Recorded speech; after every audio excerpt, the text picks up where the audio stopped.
spreads, totals, props. Lots of ways to win money, but also lots of ways to lose. It's time for some sharp analysis. All sports, all over the globe, all the time. Home of the Guest Bettor Jackpot, it's CorBET. Here is your host, Dylan Corbett. All right, welcome in. This is the Sunday edition of CorBET. Yes, I look like I went to Mystic Casino and did not do well. Yes, that did happen. Matthew Cruisin with me. I'm Dylan Corbett. CorBET's here. We've got some football, some college hoops, NFL.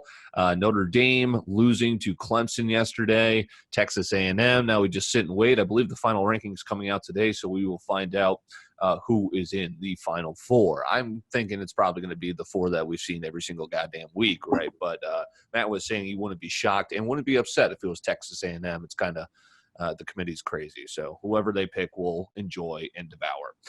Let's get to college hoops and NFL on our cards here. I'll start here with my college hoops plays. I've just got two, and then we'll get to Matthew Ice there. I like Texas here against Cade Cunningham and Oklahoma State, -7. I believe sharp action is on Texas, but it's also a system play for Oklahoma State, kind of like a good against the spread team. You want to fade them. I like Texas here. We'll see what happens there. There's just too much money on this, on Shaka Smart here for me to pass that up. And then I like Nevada here, a little back-to-back against Air Force. Air Force is 0-2 straight up. They're 0-2 against the number, and they just lost to Nevada by 17. Sharps are going back for more with Nevada at -11. Matt, what do you got? Yeah, I'll kind of go reverse order of when these games are. So this is tonight. I have SLU, the Billikens, -2 up here against Minnesota. Ooh, SLU is a very good team. I think they're going to win the A-10, but no, they're just better across the board than Minnesota. They shoot better, they score better, they play better defense, they rebound better. They don't have as much height as like Lane Robbins and whatnot, but SLU's got some like 6'7", 250-pound just units down there, and they're just a better veteran team in general. I'm on Nevada as well. I had them against Air Force on Friday. I had them first half and full game. First half, they're up 10 with 2 minutes left. They only win by 2. I was pissed. The line was like -6, but then they still won by 17. Air Force Academy, very bad. Yeah. They're like one of the worst rebounding teams in the country. Back to the well on UT Martin, this time -4 against Western Illinois. I had them +5 on Friday against SEMO. They won outright. Western Illinois should never be only a 4-point dog. I don't know. I don't really get this line. We'll see. UT Martin's shooting over 40% from 3 on the year and an 80% free throw shooting team. That plays, and I think they win convincingly here. Back to the well on a good fade again. Drake, 3 ways, -32, team total over 86, and first half team total over 42.5 against Chicago State. Chicago State, I think, has 7 healthy guys now. Their coach opted out a week or 2 ago. They did cover the last game against Northern Illinois, but that team is horrible. That was Northern Illinois' first win. Drake has not. They have covered every single game this year. I believe they're 6-0-1 against the spread. Just an absolute cover machine. A great offensive team. They shoot well. They score at will. And against a team like Chicago State, that's a scary thought of what Drake's going to do. They score 100 today. And then this game, about to tip off here pretty soon. Illinois -2 against Rutgers. You can call this a homer play, or you can go look at all the stats and see that Illinois is better across the board at literally every single thing you can look at, except they turn the ball over a little bit more. But Illinois scores more. They shoot better. Rutgers only a 56% free throw shooting team. That could be in play here. Both of these teams very similar on defense, very similar on offense too. Illinois just a little bit better at virtually anything. So I think Io and Kofi will play here, and Illinois gets another conference win. I think they win by 3 or more. A little bit about Rutgers. Have they been kind of a surprise? I've seen they've got a number next to them. They're a good team. I really like them. I've bet them a few times. Ron Harper Jr. is probably a first-team All-Big Ten guy. Their other best player, Geo Baker, missed a few games, but he's back. He played last game. And then Jacob Young. No, they're a very good team. I expected them to be a top 5 in the Big Ten team. So they could very well win. I just think Illinois is a little bit better. But no, in general, Rutgers. solid team. Yeah, that's crazy. They're kind of turning around both their athletic programs, right? Yeah, Football and basketball. the last 2 or 3 years they've really made a turn. Last year they were really good as well. They would have made the tournament if we had one last year.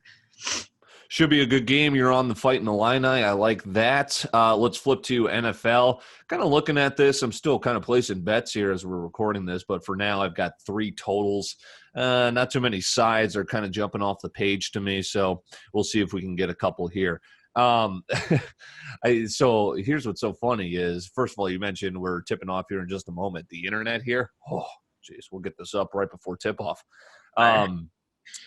High wind in Miami, Florida.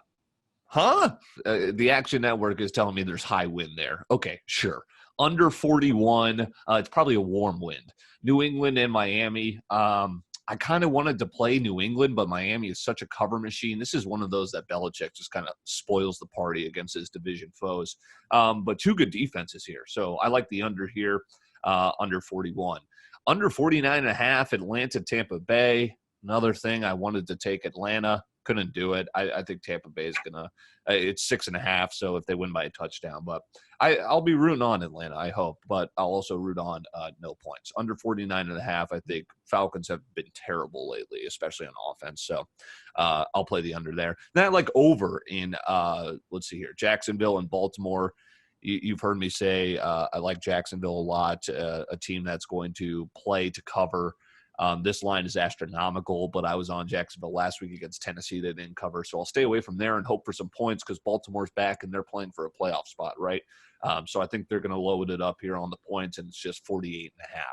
So a little 3-play card from you there on the NFL total spree. Matt, what do you got? Yeah, following a trend, I wouldn't probably ever touch my football, NFL, or NCAA football. Just take my college. Same. Anyway, why not, though? I do have the Dolphins -1. Okay. I'd hope they get it done today. If they don't win, then my Bills division might even cash, possibly. Yeah, I think this could be the week. If not, it's definitely one step closer. So we'll go Miami -1.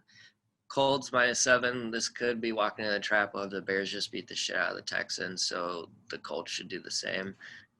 They played a close game a couple of weeks ago, I believe. I know it was at least close. Yeah, I think that came down to final possession, like 23-20 or something. Mm-hmm. Anyway, Houston's banged up. They still are. They might get Brandon Cooks back and a little bit else, but if Chicago can score 30 on you, who can't?